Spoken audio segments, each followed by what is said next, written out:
მოგესალმებით. ჯერ ერთი მიხარია რომ ხედავ ძალიან ბევრ ახალ სახეს, რომელიც ამ სასახლეში არასოდეს არ ყოფილა, ხედავ ძველ მეგობრებსაც და ნაცნობებსაც. ხედავ უბრალოდ მითხრეს რომ არის რამდენიმე ესეთი ადამიანიც, რომელიც შარშან სასახლის კედლებთან აპროტესტებდა თერიქ პოლიტიკურ მოვლენებს, განსაკუთრებით ციხის სკანდალის შემდეგ და მე ძალიან მიხარია, იმიტომ რომ კარგია რომ სასახლის შიგნით გადმოინაცვლეთ. მიხარია რომ ეს იყო ღია დღე და ღია კარების დღეთვა გამოაცხადეთ და ნებისმიერ სტუდენტ შევთავაზე, ვისაც აინტერესებს განათლების ბედი და წესით ყველას გვაინტერესებს.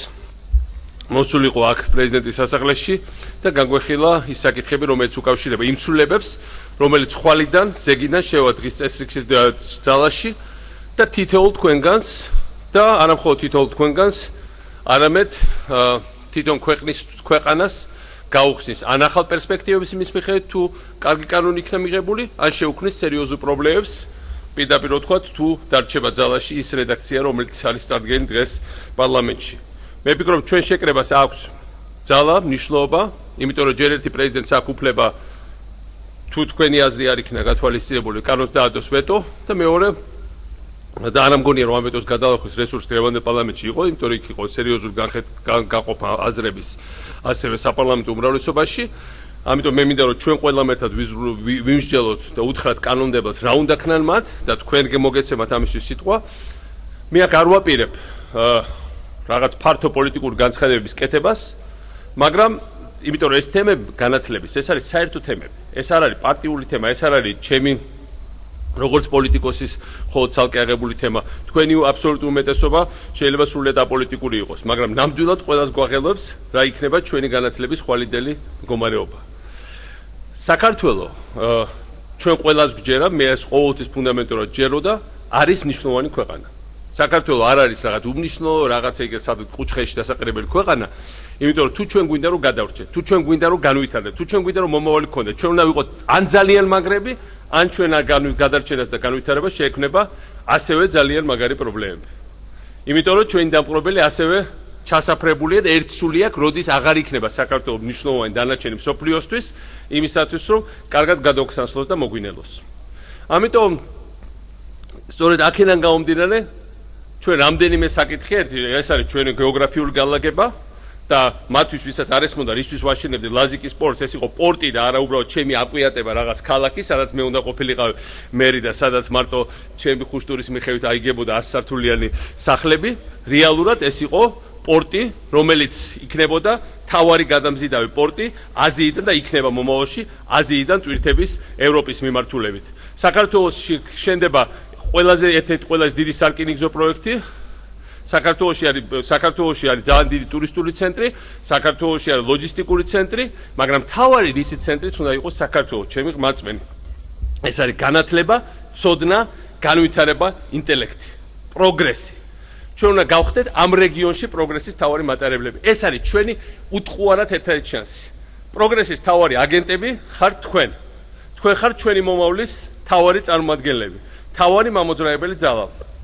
სადაც არის განათლება და პროგრესი, იქ არის თავისუფლება. ჩვენი ქვეყანა იბრძვის თავისუფლებისთვის.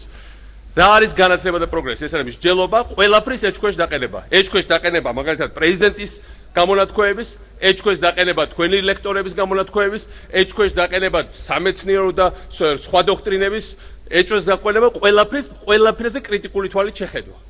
უფრო მეტი კითხვის დასმა, ვიდრე პასუხის მიღება შეგიძლიათ. ეს არის რაც ჩვენ ყველას გვინდა ეხლა მივიღოთ. ამიტომ ამ ხრივ ნებისმიერი მთავრობა, რომელი პარტიისაც უნდა იყოს, თუ ის მომავალზე არის ორიენტირებული, თუ გრძელვადიანი პერსპექტივა აქვს თავის ქვეყნისთვის, არ შეიძლება რომ განათლებას ეწინააღმდეგებოდეს. არ შეიძლება რომ არ უნდადეს რომ მეტი განათლება მიცეს თავის ახალგაზრდებს. დღეს ამ ხრივ შემოსულია კანონი იცით და მინდა შემდეგი რაღაცა ვთქვა, რომ მე ბოლო წლებში ძალიან ბევრი ვიარე ყოფილ საბჭოთა რესპუბლიკებში. თითქმის ყველგან ვარ, თითქმის პრაქტიკულად ყველგან ვარ ნამყოფი მანდ.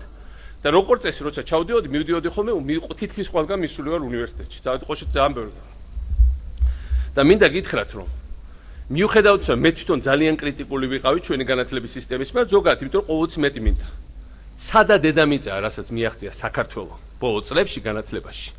აი რასაც თქვენ ახლა ხედავთ როგორც შედეგს და იმასთან შედარებით რასაც მე უყურე იმ ქვეყნებში. იმ ქვეყნებში ჯერ არის საბჭოთა კავშირი. აი რომ შედიხარ, არ მინდა ახლა დავასახელო, იმიტომ რომ ზოგიერთი ბევრი ჩვენი მეგობარია და ახლობელი და კარგი, მაგრამ სიმართლეს თვალი უნდა გაუსწოროთ, აი პირველი ნაბიჯიდან რომ გადადიხარ უმაღლეს სასწავლებლებში ყოფილ პოსტსაბჭოთა ქვეყნებში, მე ბრუნდები ჩემ ახალგაზრდობის საბჭოთა კავშირში. თავისი პროფესორებით, თავისი სტუდენტებთან დამოკიდებულებით, თავისი პროგრამებით, თავისი სტუდენტების და პროფესორების ერთმანეთთან მიმართებაში, როგორ გადაადგილდებიან სტუდენტები, როგორ გამოხედვა აქვთ, აი ეგრევე უტყუარად შეგიძლია სუნი იგრძნო საბჭოთა კავშირის იმ ჩამყაკებულ შენობებში. ძალიან ცუდი სუნი აქვს საბჭოთა კავშირს. აღარ გვინდა რა, უნდა გავანიავოთ და ბოლო წლები ვანიავებთ ამ სუნს ჩვენი შენობებიდან, რომ გაუვიდეს საბჭოთა შმორის სუნი საქართველოს საუნივერსიტეტო სისტემას და თითქმის გავანიავეთ. და ის იყო განიავებული უნდა ქონოდა და უკვე კარები ფანჯერები მოგვეკეტა და უბრალოდ ისე კლიმატ კონტროლზე გადაგვიყვანა, თავზე დაგვატეხეს ეს კანონი. რა წერია კანონში? ძალიან ბევრი საინტერესო რაღაც. მაგალითად, უნივერსიტეტები აღარ გადაწყვეტენ ვის როგორი ხელფასი მიცეს. ვიღაც ბიძია ჩინოვნიკი, რომელიც ის სამინისტროში და რომელიც გაბრაზებული ალბათ იმისთვის, რომ თავის დროს გააგდეს უნივერსიტეტიდან, არ მიუშვეს, არ მაგის შვილი ვერ მოეწყო, დაწერს ყველა პროფესორს და ყველა მასწავლებელს რა ხელფასი უნდა ჰქონდეს. ყველას მოვარცხლის ერთი იმით. სოფლიოს არც ერთ ნორმალურ უნივერსიტეტში ეს არ ხდება. უნივერსიტეტი არის იმისთვის, რომ ყველა უნივერსიტეტი ნადირობს საუკეთესო პროფესორს, საუკეთესო მასწავლებელს, აღარ იციან როგორ მიიზიდონ, მაღალ ხელფასებს თავაზობ, ეხლა მე მაგალითად მასწავლია საერთაშორისო სამართლებს, მართლა სოფლიოს ყველაზე მაგარი სპეციალისტი, წეწვა გლეჯვა იყო მაგად გადაბირების და იურიდიულ ფაკულტეტზე კოლუმბიის უნივერსიტეტში პროფესორი თუ ასწავლიდა, იმას როგორ წესი, ბევრად უფრო მაღალი ხელფასი ჰქონდა და განსაკუთრებით მაგარ პროფესორს ვიდრე თქვათ, არ მინდა რომელი პროფესიას, მაგრამ თქვათ იგივე ჟურნალისტიკის ფაკულტეტზე მასწავლე, იმიტომ რომ იურისტი უფრო ძნელი საშუალებელი იყო მაღალი კვალიფიკაციის, ხო? ეს ეხება დღეს ინჟინრებს, ეს ეხება ფიზიკოსებს და ასე. უნივერსიტეტი თვითონ წყვეტს რა არის თქვენთვის კარგი.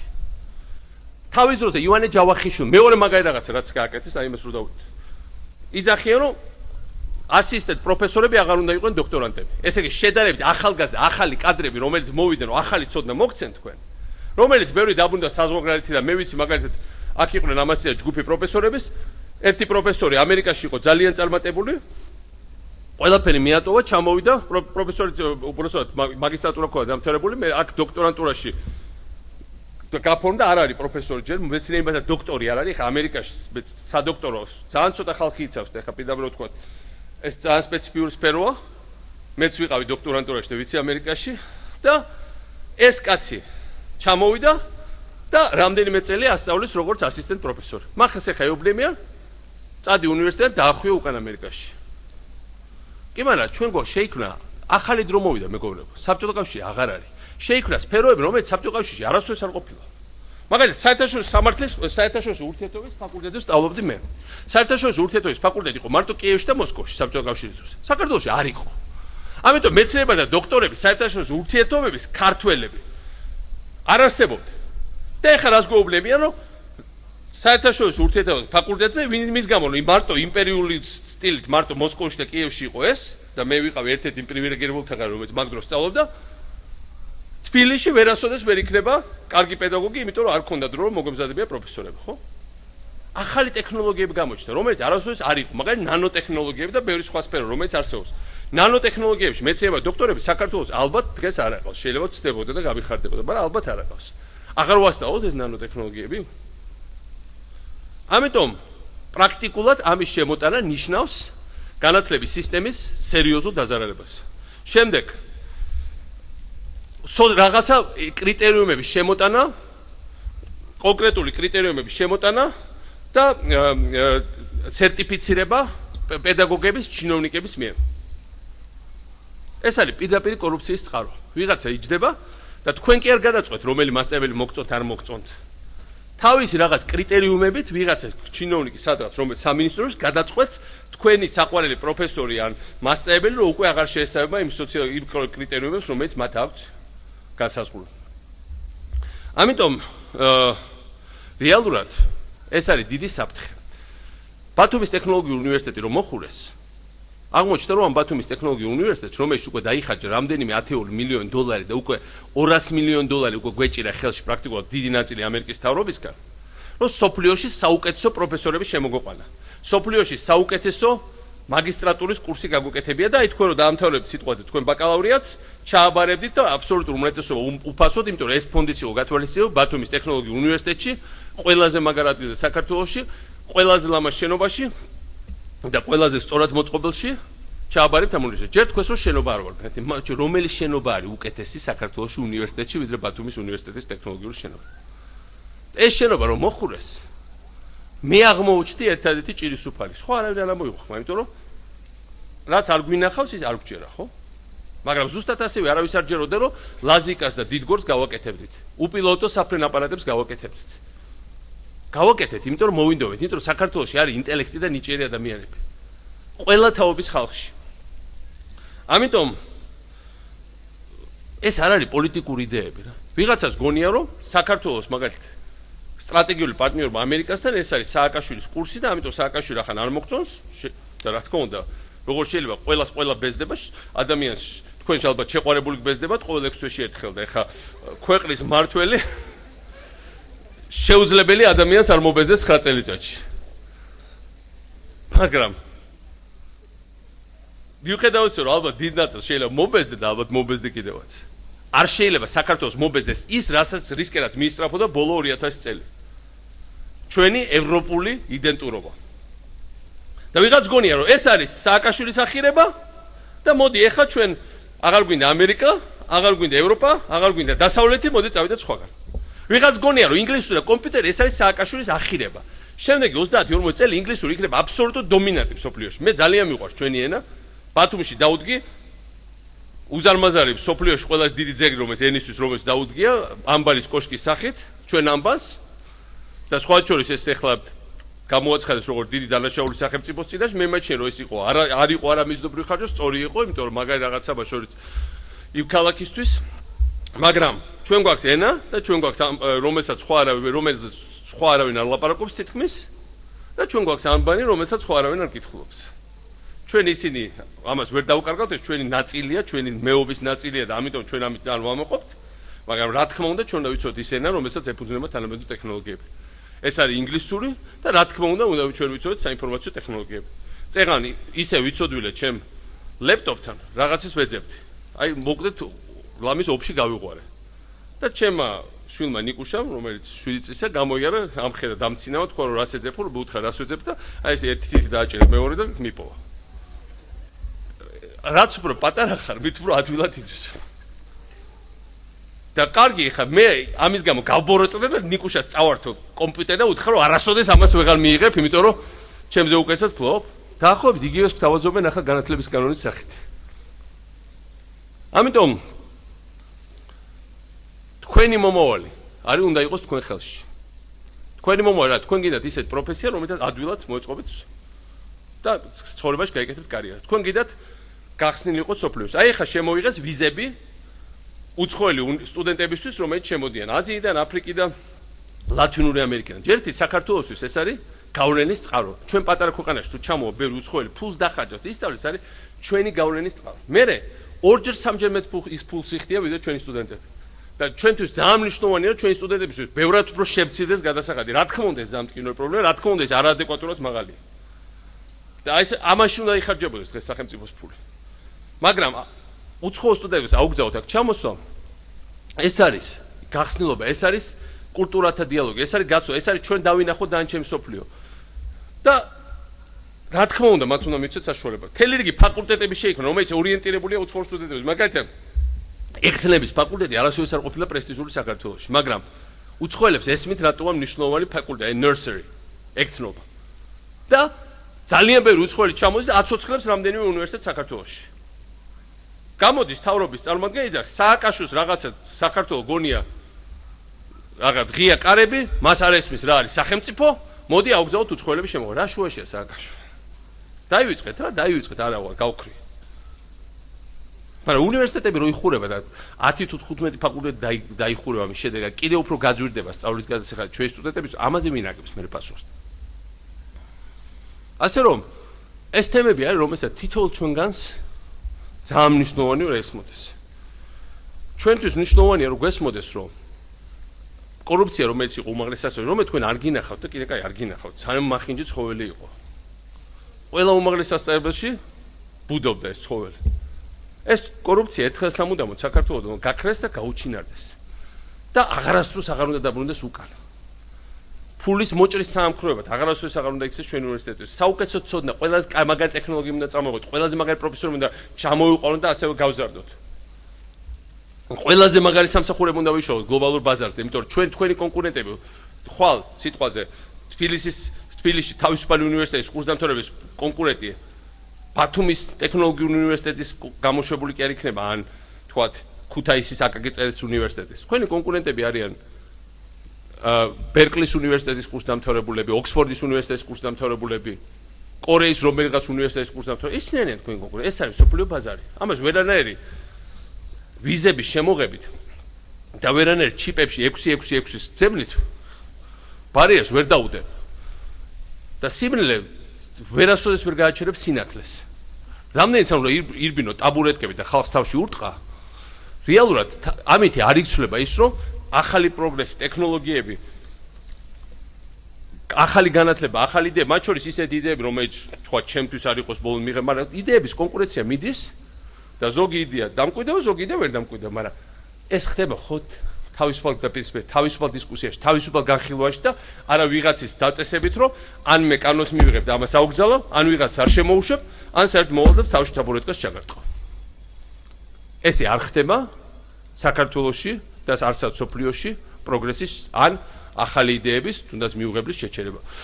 ეს ხდება ცუდი იდეის დამარცხება, კარგი იდეით. ჯანსაღ დისკუსიაში ყოველთვის იბადება ჭეშმარიტება და ყოველთვის ჩვენ დავიცავთ ჩვენ იდენტურობას და ჩვენ სიძლიერეს, იმიტომ რომ ჩვენ არ უნდა გვეშინოს, ჩვენ უნდა ვიყოთ დარწმუნებული ჩვენ ქვეყანაში და მის მომავალში. ამიტომ მინდა გითხრათ ბოლოს, რომ როგორც ვთქვი, რომ განათლება არის ეპყარება თავისუფლებას. უნივერსიტეტების ავტონომია ეს არის ბუნებრივი უფლება. იმასაც გეტყვით, იდეალური არ იყო ჩემი მთავრობის დროს ეს ყველაფერი. ჩემი მთავრობის დროს თავიდან ჩარევა გარკვეულწილად გამართლებული იყო, მართლა იყო ფულის მოსაჭრელი საამქროები, პირდაპირ ვთქვათ. იურიდიულზე 15,000, სამედიცინოში 15,000, 10,000 მაშინ. მაგრამ რაღაც ეტაპის შემდეგ ჩარევა იყო სრულიად კონტრპროდუქტიული. ჩემი მწარე გამოცდილებით ვიცი ეს უნივერსიტეტის თვითმმართველობების ძალიან ცუდი მუშაობა და გაუგებარი ჩარევა სტუდენტების ცხოვრებაში და უაზრო და უსამართლო შემთხვევაში. თუნდაც ხელისფათური რექტორების დაკომპლექტება ეს ყველაფერი იყო. იყო და მოაღიარებ, რომ იყო და იყო ძალიან ცუდი. მაგრამ მოდი ეხლა რა ვქნათ? კანონით არ იყო ესე გათვალისწინებული, რომ მაინც კეთდებოდა და ეხლა მოდი კანონში ჩავწეროთ, რომ ეს ასე უნდა იყოს. და რა ვთქვათ, რომ ფაქტი ხო ერთია. იყო თუ არა ის სისტემა, რომელიც ბოლო წლებში შექმნა უკეთესი ვიდრე 90-იან წლების და უფრო მანამდე საბჭოთა სისტემა. რა თქმა უნდა იყო. ეხლა რა ვქნათ? დაუბრუნდეთ უკან, თუ რა შევქნათ რაღაცა ახალი, კიდევ უფრო მაგარი იქნება ვიდრე ის რაც იყო. მე ხვდები აქ შევხვდი უკვე ათასობით სტუდენტს ბოლო კვირაებში.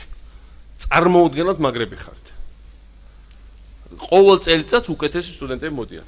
აი თვალ და ხელშუა ხდება ინტელექტუალური, ანთროპოლოგიური, ყველანაირი გაუმჯობესება. ასობით თქვენგანს ველაპარაკე ცალ-ცალკე, ათასობით შევხვდი ამ სასახლეში და უნივერსიტეტებშიც. ერთადერთი რაც ამ თაობას უნდა მიცე თავისუფლება და მეტი რესურსები რო ისწავლო. მეტი ფული, მეტი ტექნოლოგიები, მეტი მანევრის საშუალება, მეტი უცხოეთში გასვლის საშუალება. ცხენია მარტო რომ 30 თუ 40 კაცის გაშვება შევძელით წელს უცხოეთში მაგისტრატურაში. იმიტომ რომ მეტი ფული არ არის. წინა წლებში ათასობით გავუშვით. რამდენი მაგარი სტუდენტი დარჩა, თუნდაც პრეზიდენტის მაგისტრატურის პროგრამის უკან. აი გული მიკვდება რომ ხედავ როგორი ხალხი დარჩა თამაშგარე მდგომარეობაში. გამარჯობათ, მოგესალმებით პირველ რიგში. იცით რაღაცა ცოტა არ ვიცი, თქვენი მხრიდან რამდენად შეიძლება გამართლებული იყოს უნივერსიტეტებში ავტონომიის შეზღუდვაზე საუბარი, ან საერთოდ უნივერსიტეტების ავტონომიაზე საუბარი. ეხლა ჩვენ გვახსოვს თქვენი ხელისუფლება 9 წლის განმავლობაში როგორ ერეოდა, ჩვენ რაღაცა აღიარეთ, მაგრამ ეს იყო ძალიან მსუბუქი აღიარება, ხო? იმიტომ რომ თუმდაც ბოლო პერიოდებში ყოფილმა რექტორმა გიახუბუამ თქვა, რომ ის გადადგა დიმიტრი შაშკინის შანტაჟისა და მუქარის საფუძველზე. თესეუს ყოფილი დაცვის თანამშრომლებმა, რომლებმაც აღიარეს, რომ სოდის და კუდის თანამშრომლებისგან იღებდნენ გარკვეულ მითითებებს. იყო თვითმმართველობა, რომელიც იყო ნაციონალური მოძრაობის ახალგაზრდული ფრთის ფილიალი უნივერსიტეტში.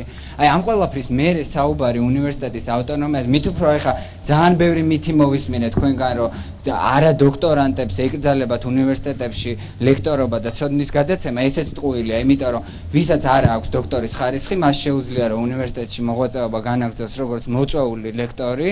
ეს კანონთან დაკავშირებით რაც თქვენ თქვით და ამ კანონს გააჩნია დაახლოებით 3-4 პუნქტი.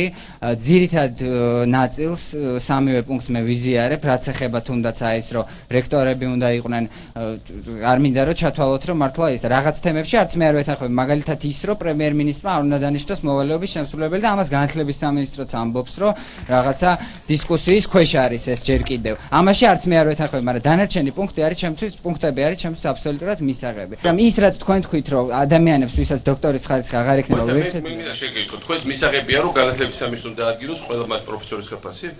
ეს არ არის ესე. პროფესორების ხელფასი პირდაპირ ყველა თანამდებობის სარგოს განსაზღვროს თლიანად სახელმწიფო და აღარ განსაზღვროს უნივერსიტეტი. ეს წერია. ხელფასების გაზრდას თუ ეხება ტენუირებულ თუნდაც გაზრდა. თქვენ თუ ტენუირებული პროფესორების განსაზღვროს განათლების სამინისტრო. განათლების სამინისტრო არ უნდა განსაზღვრავდეს ფუნდამენტურად ხელფასებს უნივერსიტეტებში. ეს მე განსაზღვროს, თქვენ მითხრათ. არა, იმ კანონებში. არ უნდა განსაზღვროს, ესე არ ითანხმებით ერთი. არ გაფიდათ. აი, არ ითანხმებით. ის არის დღეს ასისტენტ პროფესორი. თქვენ მეუბნებით, რომ მას უნდა სტატუსით შეეცვალოს და შემდეგ უნდა იყოს როგორც მოწვეული პროფესორი. დღეს უკვე არის ასისტენტ პროფესორი, დღეს უკვე ასწავლის. დღეს სიტყვაზე ვიღაცა ჩამოვიდა, აი მაგალითად მე ჯორჯ ვაშინგტონის უნივერსიტეტში სწავლობდი დოქტორანტურაში იურიდიულზე. სიტყვაზე მე არ ამერჩია ეს პროფესია და ჩამოსულიყავი და გადამეწყვიტა თესეუში სწავლება და ვიქნებოდი ასისტენტ პროფესორი.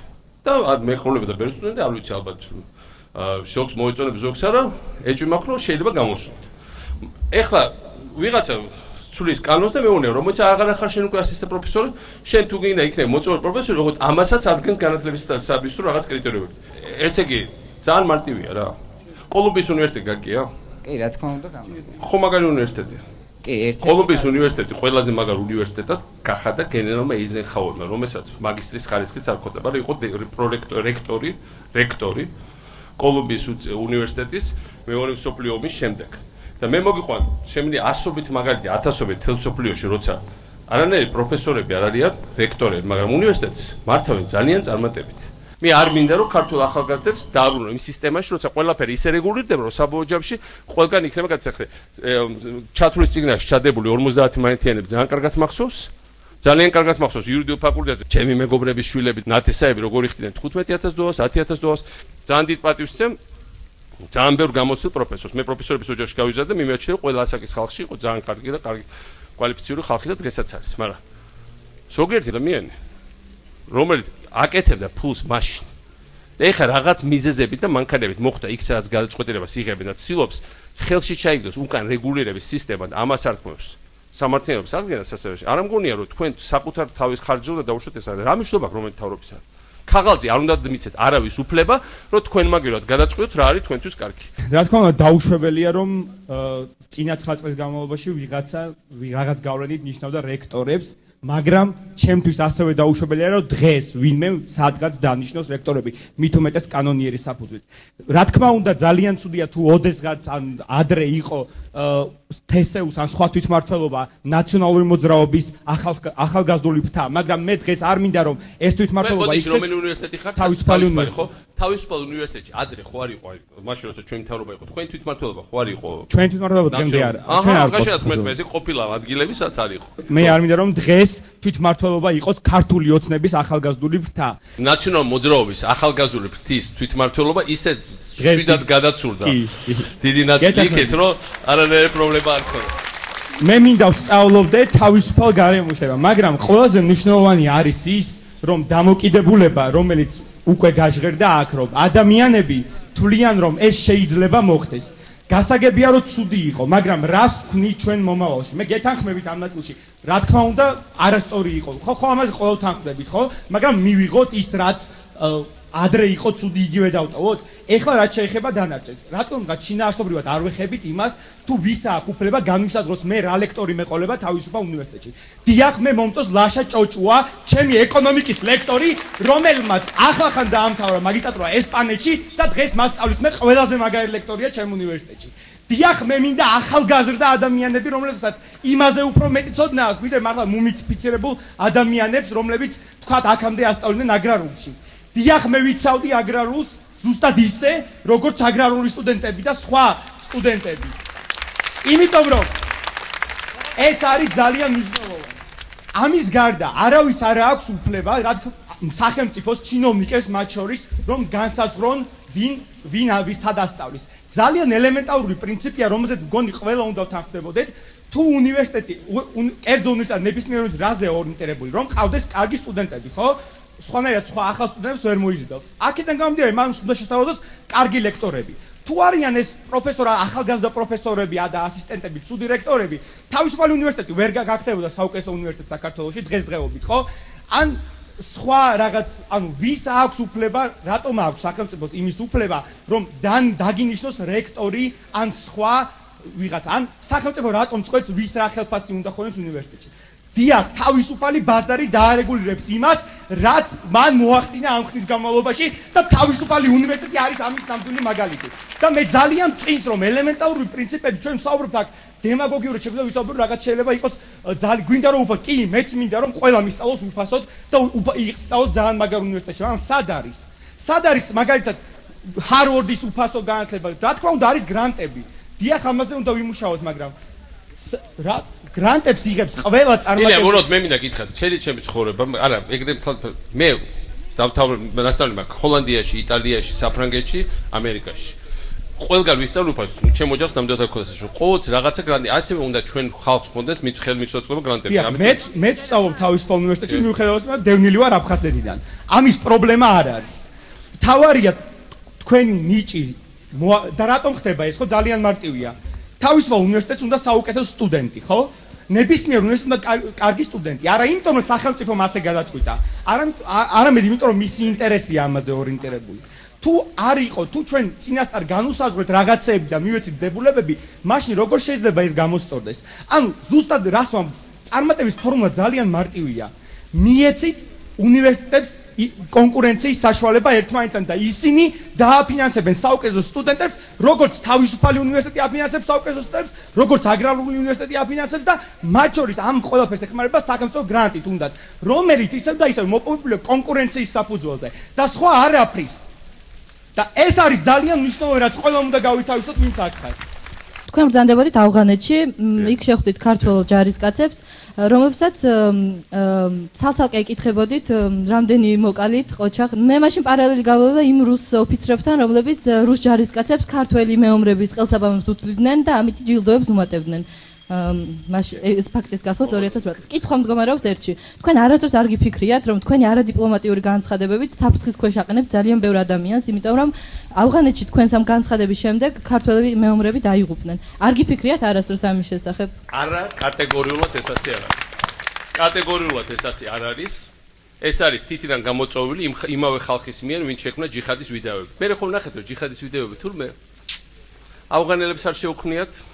მინდა შეგახსენოთ, საიდან დაიწყო ავღანეთი. ავღანელები ჩავიდნენ და საუდები ამერიკაში და 2000 კაცი მოკლეს ნიუ-იორკის ცენტრში, სოფლიო სავაჭრო ცენტრში. არავინ არ შესულა ავღანეთში, ისე ჩავიდნენ ავღანელები იქ. და ამის შემდეგ უკვე კოალიცია ჩავიდა ავღანეთში. ავღანეთში არ შეჭრა კოალიცია, საქართველები არ ჩასულან მოსკოვში და კრემლი არა უფეთქებიათ. მინდა შევახსენო ყველას. ქართველები ყოველთვის იყვნენ ამ დიდ კოალიციებში. ბოდიშვილი დავით აღმაშენებელმა, დიდგორი, ვისი მეშვეობით მოიგო ასევე. იმ ჯვაროსნების, რომელიც ჩამოვიდნენ, მაშინდელი 100 ჯვაროსანი ურდგდა 100 ამერიკულ თვითმფრინავს, 100 ტანკს დღეს. და ამ კოალიციის ნაწილი ვიყავით. ეს კოალიცია იყო დიდი, დიდგორით, რომელსაც ჩვენ ვამაყობთ, ზუსტად ესევე იყო კოალიციის ნაწილი საქართველოს. დიდი კოალიციის, რომელიც მაშინ იბრძოდა ქრისტიანული სამყაროს იმ ცივილიზაციის გადასარჩენად, რომელიც არსებობდა, ხო? ქართველი ჯარისკაცების, რომელიც იცავდნენ საკუთარ სამშობლოს 2008-ში და ტალიბებს შორის პარალელის გავლება არის უმეცრების და ტრის პროპაგანდის პირდაპირ გამოხატულება და ძალიან წუხვალო ეგრე აზროვნებ. ჩვენ 2008-ში შემოგვეჭრნენ ჩვენ მიწაზე, ჩვენ ძირძველზე, ქართლის ცენტრში, რომელიც ყოველთვის საქართველო იყო. უნდა გაანადგურო ის, ვინც შენ მომავალს ებრძვის. აბა როგორ გინდათ? აბა მეგობრებო, ბოდიშვიხდი, მაგრამ მე არასოდეს არ დავიხე უმგან უყარ რომ twin საქართველოს შემოვარდა და ჩვენ სოფლებს გადაუარა, ჩვენ მოსახლეობას გადაუარა. რა თქმა უნდა, ჩვენ მათთან უნდა გვებრძოლა. და სხვათა შორის უმეტესობა ვით ჩვენ გვესხვის ავღანელი საერთოდ არ არის. შეისწავლეთ კარგი გეოგრაფია, პუშტუნები არიან, რომელიც გადმოდიან პაკისტანიდან. მე არაერთხელ ვიყავი ავღანეთში და ნახე და რა თქმა უნდა, შენ მებრძოლებთან ჩადიხარ. რა თქმა უნდა, მათ ეხვევი და რა თქმა უნდა, მათ აქებ იმისაც, რომ გმირობა გამოიჩინეს. ახალ წელს რო ვიყავი იქ, ჩვენ ბაზას დაესხენ თავს, ჩვენ ვერთმეს ესროლეს ჯერ ყუმბარა და ყუმბარა, მაგ სხვა შორის იქაც ილაპარაკა იმ ოფიცერმა, როცა ვიყავით, არც ვიცოდი ეს ისტორია, მაგრამ ვიცოდი, რომ იქ რო ვიყავი, გვესროდე, მაგრამ ამათ ვიდოგერო ჩვენ ვიყავით, ყველას იქ სუარი ეს. ნამდვილად არ ვეთანხმები, რომ საფრთხეს ჩავაგდეთ, მე არ მინახავს არც ერთი უცხოური ლიდერი, რომელიც ჩადის და სახეს უფარავენ ჯარისკაცებს. მე მინახავს ბევრი კადრები, როცა ისინი აძლევენ ორდენებს ჯარისკაცებს, აქებენ მათ